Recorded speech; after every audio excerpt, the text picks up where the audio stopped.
అందరికీ నమస్తే మో. రీసెంట్ గా మా మామయ్య ఊర్లో అయితే అగ్నిగుండ మహోత్సవం అయితే జరిగింది మో.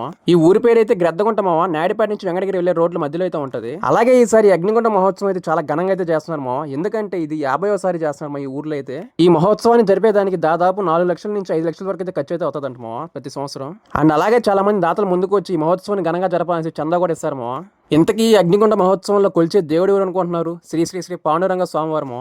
పొద్దు నుంచి రాత్రి దాకా కట్లయితే మంటేసి లాస్ట్ లో వచ్చిన బొగ్గుల మీద నడుస్తామో. ఈ అగ్నిగుండం ఎవరైతే తొక్కుతారో ముందుగా దేవుడి కంకణం అయితే గడుచుకోవాలమో. అలాగే 9 బాయిలో స్నానాలు కూడా చేసుకుని రావాలి. పొద్దున్నే దేవుడి కంకణం ఎవరైతే గడుచుకుంటారో అగ్నిగుండం తొక్కేంత వరకు ఉపవాసం అయితే ఉంటారమో. నెక్స్ట్ ఇక్కడ పండ్ర భజన కూడా వేస్తారమో. పండ్ర భజన చూసే దానికోసం చాలా మంది అయితే చాలా దగ్గర నుంచి కూడా వస్తుంటారు. పక్క ఊరు కూడా వస్తుంటారు. ఇంకా ఫైనల్ గా నిప్పురవ్వలు అయితే పరిచి పెడతారమో. గ్రూప్ చుట్టూరు తిరిగి దిష్టి అయితే తీసి గుమ్మడికాయ కొట్టిన తర్వాత అందరూ ఇంకా నిప్పుల మీద నడవడం మొదలు పెడతారమో.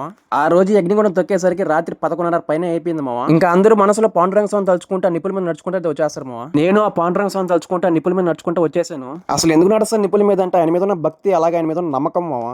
ఇలాంటి మరిన్ని వీడియోస్ కోసం మన ఛానల్ కొంచెం సబ్స్క్రైబ్ చేసుకోమా. ఛానల్ పేరు గుర్తుంది కదా, వ్లాగ్ ట్రావెలర్.